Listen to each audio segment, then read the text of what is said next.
Mr President, I've just heard a socialist colleague over there talking about Greenland and the ice melting in Greenland. Well, the question I'd like to ask on this subject is, why is Greenland called Greenland?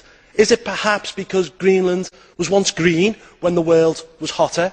Well, it seems that the British people are onto this, because a recent opinion poll in the Times newspaper clearly shows that the British people no longer believe in so-called man-made global warming.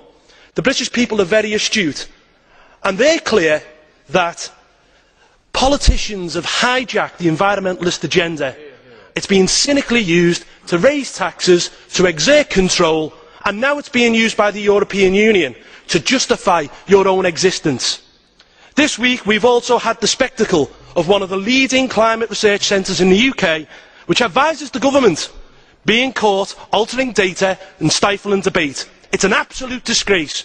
So I look forward to Copenhagen, when the political class is sitting round the table, awkwardly failing to mention the giant elephant in the room, which is that the globe has not actually warmed for the past 10 years. Thank you, colleague. Benoît Rittaud, vous êtes mathématicien, maître de conférence à l'université Paris 13. Vous avez publié Le mythe climatique, c'était aux éditions du Seuil. Que fait la température de la Terre? Eh bien, depuis une dizaine, une quinzaine d'années, selon la façon dont on traite statistiquement les courbes et selon les organismes qu'on retient, il n'y a plus de réchauffement. Et ça, je défie quiconque de me dire le contraire aujourd'hui, sur la base des 4 courbes officielles, donc qui sont soit celle du Goddard Institute, soit celle du Centre Hadley, soit celle de RSS et de UH, qui sont les 2 mesures satellitaires. Essentiellement, c'est plat. Ça monte un petit peu, ça descend un petit peu, ça dépend des mois, ça dépend des années, mais essentiellement, c'est plat depuis une quinzaine d'années. Et ça, personne ne l'a prévu. Alors bien sûr, on peut dire c'est ponctuel, ça va repartir, parce qu'effectivement, la courbe n'est pas lisse, elle peut monter, elle peut descendre, etc. Mais 15 ans, ça fait trop pour qu'on l'ignore. On ne peut pas dire que c'est juste la nature qui a oublié de continuer à se réchauffer, d'autant que la chaleur, on ne sait pas où elle est partie. Personne ne sait où elle est. Et donc, on a un vrai problème théorique qui se pose, qui fait qu'on ne nous parle plus jamais, on se garde bien de nous dire ou de nous montrer la température globale de la Terre. Nous sommes sur un plateau. Effectivement, personne ne conteste que la température a augmenté un peu au cours du XXe siècle, mais personne ne peut non plus contester que la température est désormais stable. Et donc dire on est la 5e année la plus chaude, c'est aussi une façon de ne pas dire que nous sommes sur un plateau.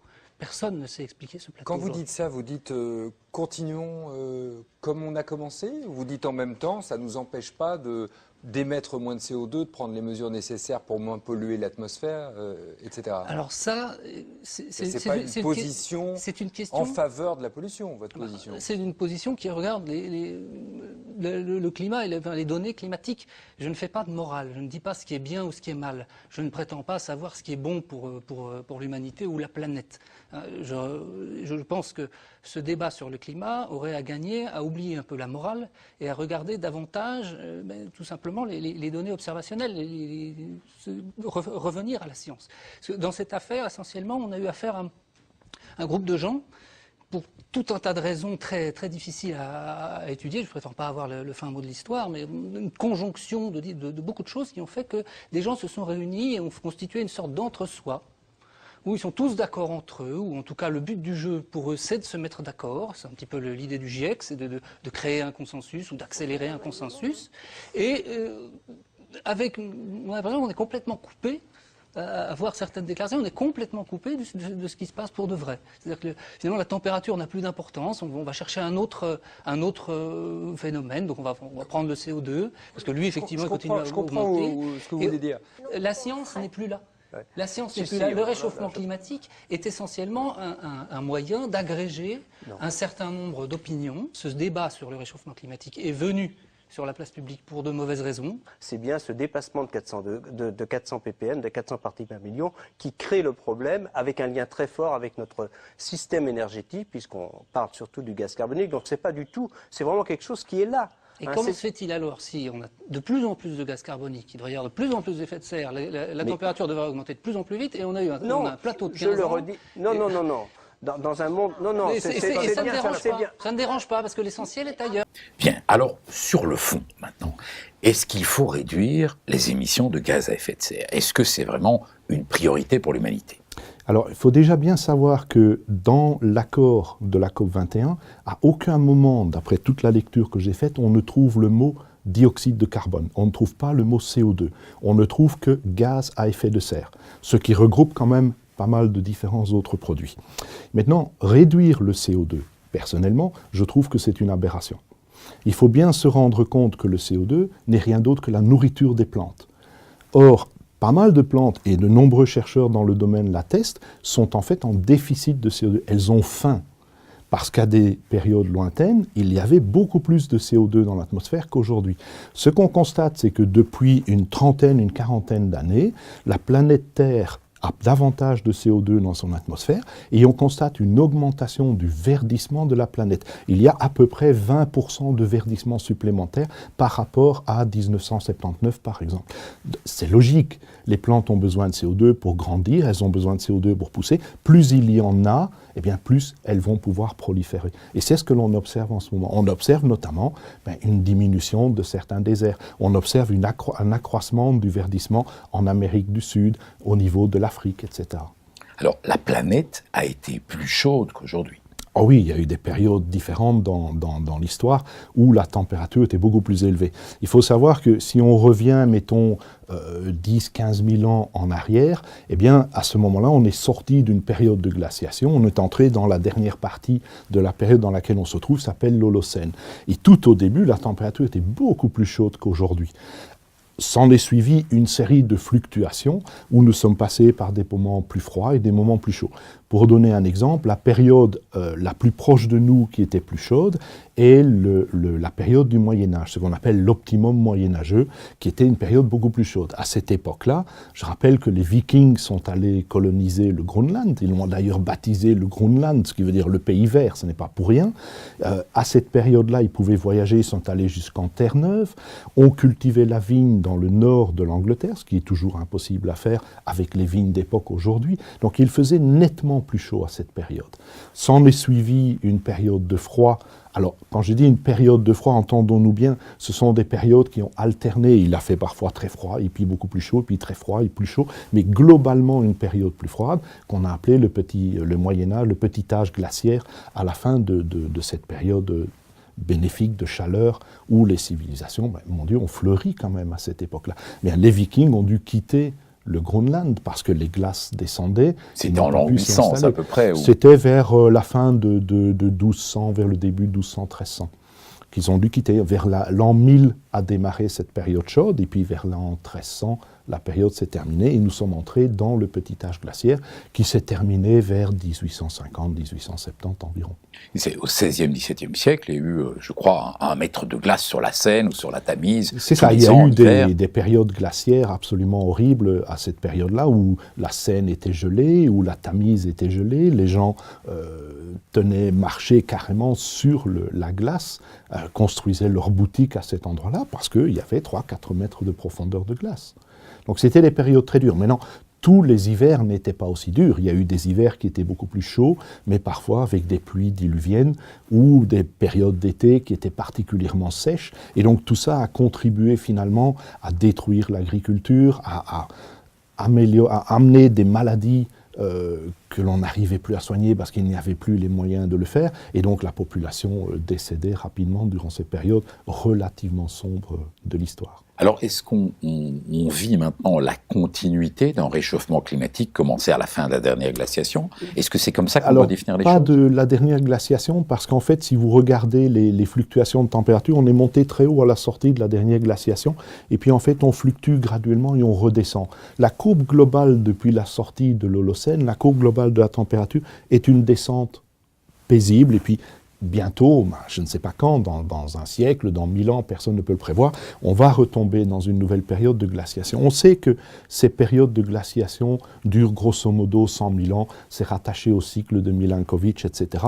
Et nous avons le bonheur d'être dans une période qui s'appelle l'Holocène, qui est un interglaciaire, entre deux périodes de froid intense qui peuvent être plusieurs degrés plus bas en température qu'aujourd'hui. Et donc, ce que l'on observe, c'est qu'à la sortie de cette période froide, que l'on appelle le petit âge glaciaire, eh bien forcément les températures ont remonté C'est ce que l'on observe, c'est là-dedans que nous sommes pour le moment, dans cette montée de température. Et puis à un moment donné, eh bien, ça va se stabiliser, puis redescendre encore. Et nous sommes depuis une vingtaine d'années, grosso modo, sur un plateau de température, plateau qui en fait n'est rien d'autre que le sommet d'une courbe qui va en fait graduellement redescendre d'après tout ce qu'on peut lire dans la littérature. Donc, dans ce que vous nous dites, vous ne croyez pas que le réchauffement climatique, si réchauffement il y a, est dû à l'homme? Alors, il faut distinguer deux choses. Il y a l'action de l'homme lui-même sur son environnement immédiat. Et il est très clair que construire des bâtiments, construire des villes, par rapport à garder une campagne, des arbres, des plantations, va avoir un effet sur les températures locales. J'insiste, locales. Il fait bien entendu plus chaud à l'intérieur d'une ville, comme Paris, qu'il ne fait au niveau de la campagne avoisinante. L'impact global sur le climat est essentiellement négligeable. Alors, comprenez-moi bien, il ne faut pas mélanger la qualité de notre environnement, mélanger le respect de notre environnement, le fait de ne pas polluer, le fait de ne pas jeter des choses, etc. Il ne faut pas mélanger ça avec l'effet du climat. C'est deux choses fondamentalement différentes. L'impact de l'homme sur le climat est essentiellement négligeable, tant au niveau du CO2 qu'au niveau de ce qu'il peut faire par ses constructions, etc. Donc le gros problème des climatologues, c'est de prendre des données locales, on prend des températures locales, et d'essayer d'en faire une vision globale. Et ça n'a plus beaucoup de sens. Il n'existe pas sur Terre un climat global. Il n'existe pas sur Terre une température globale. Ça n'a absolument aucun sens physique. D'ailleurs, les anciens climatologues l'ont très très bien compris, eux qui ont scindé le climat selon les zones. Vous avez un climat tempéré, vous avez un climat méridional, etc. etc. Bien, alors, est-ce qu'il y a d'autres gaz à effet de serre que le CO2? Oui, il y a le méthane notamment, oui, le et méthane. on nous prédit des choses abominables si la zone gelée, le permafrost de la Sibérie venait à dégeler. Alors, il faudrait déjà pour ça que les températures au niveau de la Sibérie atteignent des valeurs qui sont bien plus élevées que celles que l'on connaît actuellement, et ce dégel prendra plusieurs dizaines, voire centaines d'années. Pour vous donner une idée, tout le monde parle du dégel du Groenland. Je vais prendre cet exemple-là, puisqu'on entend énormément ce genre de discours dans la radio, la télévision, la littérature générale. Il faudrait, pour que le Groenland fonde, que non seulement la température moyenne augmente de plusieurs degrés, mais en plus que cela prenne grosso modo 35 000 ans. Alors, vous voyez qu'on est loin d'une situation catastrophique. Ce n'est pas demain matin que le Groenland va fondre et que les océans vont subitement monter de 5, 6, 7 mètres. Et loin s'en faut.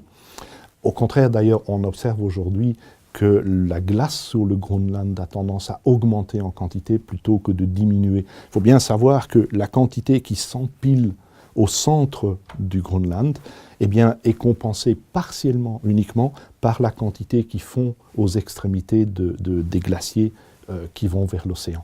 Et donc, on observe de plus en plus de glace au Groenland. Pour vous donner une idée, cette année a été l'un des hivers les plus froids au Groenland pour le moment. Parce que c'est tout à fait contradictoire avec ce qu'on entend, les séquences TV qui vous montrent le Groenland se réchauffe, les populations sur la périphérie fatalement du Groenland qui disent que la banquise couvrait leur petite baie, qu'aujourd'hui il n'y en a plus, etc. Est-ce que c'est une réalité? C'est une réalité en ce sens que certaines parties se réchauffent, ce qui est logique, et tandis que d'autres parties non seulement refroidissent, mais en plus accumulent de la neige et de la glace. Et donc le tout, c'est une différence entre les deux. Et ce qu'on observe, c'est que la différence entre les deux est en faveur d'une augmentation de la quantité de glace et aussi d'une diminution constante de la température au niveau du Groenland. Bien, alors la banquise polaire arctique, est-ce qu'elle diminue? On dit qu'elle sera bientôt absente. Alors, il faut savoir qu'à la sortie du petit âge glaciaire, la température a commencé à monter. Donc si la température monte, il est logique que l'énergie qui va se dissiper va entraîner à certains endroits une diminution de certaines quantités de glace. Et ce qu'on a observé, ce sont des travaux d'un monsieur qui s'appelle Winch, qui est un très très grand climatologue. Ce qu'il a observé, c'est que depuis la sortie du petit âge glaciaire, eh bien, on a une diminution lente et graduelle des glaces de la banquise arctique. Sauf que cela fait maintenant un peu plus d'une dizaine d'années que l'on en est arrivé à une anomalie de quantité de glace qui est en fait constante. Ce qu'on observe, c'est un plateau. Il n'y a plus de fonte exceptionnelle et de diminution de la quantité de glace. Alors, qu'est-ce qui se passe? Comme partout, d'une année à une autre, vous pouvez avoir beaucoup plus de glace qui disparaît en été et parfois beaucoup moins. Cette année-ci, pour vous donner une idée, on n'a jamais vu autant de glace en Arctique que les autres années. Nous avons rejoint des valeurs qui étaient totalement dans la moyenne, voire actuellement même au-dessus de la moyenne des années 1990-2007, qui sont prises entre autres comme années de référence. Et donc, on voit que l'Arctique se reconstitue. On voit aussi qu'il y a de plus en plus de glace. Et le niveau qu'on est en train d'atteindre, cette espèce de niveau zéro que l'on atteint maintenant, est en train graduellement de remonter. Et ça correspond assez bien avec le plateau de température qu'on observe depuis une vingtaine d'années. L'effet vient toujours avec un certain décalage. D'accord. Alors, si je me rappelle bien ce qu'on m'a enseigné à l'école, c'est que les débuts d'une ère glaciaire ou la fin d'une ère glaciaire, les débuts d'une ère glaciaire sont très rapides. Que ça peut prendre 40, 100 ans peut-être pour avoir vraiment un changement de température impressionnant. Est-ce que ça pourrait arriver demain? Vous parliez de cycles, etc. Est-ce que... On ne connaît pas suffisamment les différents cycles pour pouvoir prédire que dans 10 ans ou dans 50 ans ou dans 1000 ans, on va tomber dans une ère glaciaire. Tout ce qu'on peut dire, c'est que ça va se produire. On sait que la période entre deux interglaciaires est d'environ 100 000 ans. Ça peut être 110, ça peut être 90, ça dépend un tout petit peu. Personne ne peut dire avec précision, voilà, dans 50 ans, on va tomber dans une période glaciaire. Ce que l'on peut dire aujourd'hui, et de très nombreux travaux vont dans ce domaine, dans ce sens, il illustre bien, c'est que nous avons dépassé ce sommet de température qui est dû d'ailleurs, entre autres, notamment à l'activité du Soleil. On est en train d'observer que le Soleil est entré depuis quelques années dans une phase de repos. Cette phase de repos entraîne graduellement une diminution de la température sur Terre. On a beau ne pas être d'accord avec, c'est ainsi, c'est un fait observé. Et ce que l'on constate, notamment via les travaux récents d'un groupe russe et anglais, c'est qu'en fait, l'activité solaire est en train de diminuer. Et non seulement l'activité solaire diminue, mais on constate en parallèle une diminution globale des températures. Et c'est ce qui va se produire. Selon eux, nous allons entrer pendant les prochaines 30, 40 années dans une période de plus en plus froide. Alors ça n'est pas nécessairement une période de glaciation, loin s'en faut, mais c'est quelque chose qui va nous ramener vers une période qui sera plus froide qu'aujourd'hui. Bien, alors tout ce qu'on nous annonce à la COP21 sur le réchauffement climatique ou sur les changements climatiques, est-ce que c'est faux quand on nous dit par exemple que les tornades dans le sud des États-Unis, c'est du réchauffement climatique, que la maladie de ma sœur est aussi du réchauffement climatique? Est-ce qu'on n'est pas en train de paniquer pour rien? Alors, il y a énormément de choses qu'on nous dit qui sont, je ne vais pas dire totalement fausses, mais tronquées ou sorties hors de leur contexte. Alors, par exemple, les tornades. Il faut bien savoir que si effectivement il y avait un réchauffement climatique, la différence de température entre le nord et le sud diminuerait.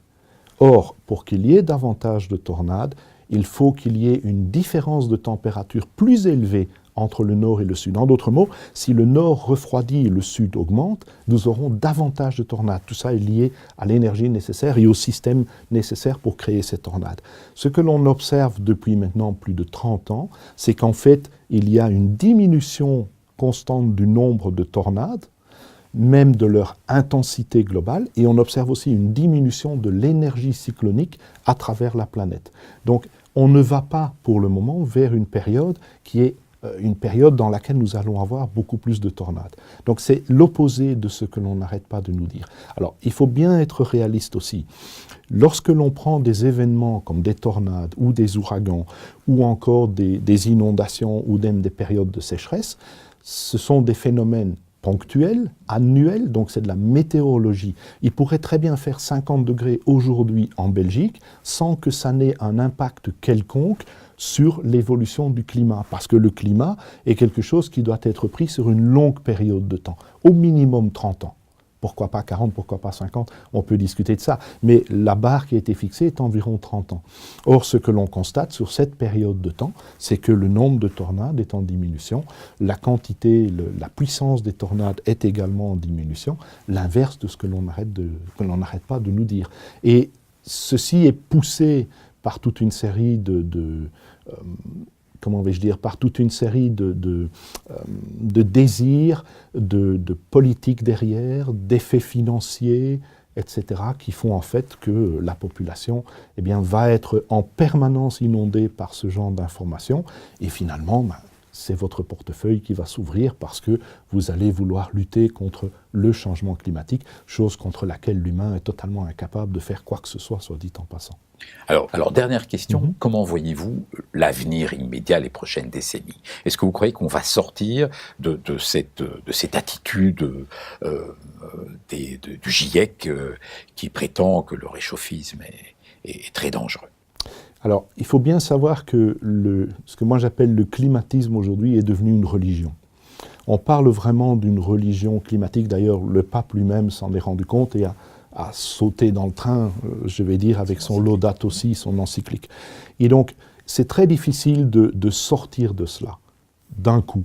Parce que le malheur, c'est que les générations qui nous suivent, les jeunes qui nous suivent, ont déjà été fortement endoctrinés, ne fût-ce qu'au niveau même des écoles, en école primaire, en école secondaire. Vous savez, on leur passe le film d'Al Gore, qui n'est pas un film réel, qui est en fait une fiction, une propagande fiction. Ce film contient des erreurs absolument monumentales.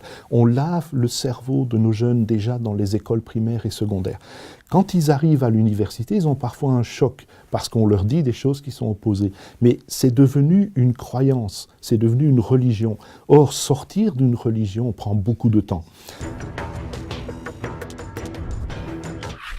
Et pour le Zoom de ce soir, nous recevons Stanislas de l'Armina. Bonsoir monsieur, Bonsoir. Merci d'avoir répondu à notre invitation. Alors vous êtes ingénieur agronome, ancien ingénieur agronome à l'INA et vous faites publier, donc vous faites partie des gens qui considèrent donc que l'activité humaine sur la Terre n'a pas d'influence dans le réchauffement climatique. Alors, que je me sois bien clair, l'activité humaine, je suis désolé, quand je postillonne, je change mon environnement. Hein.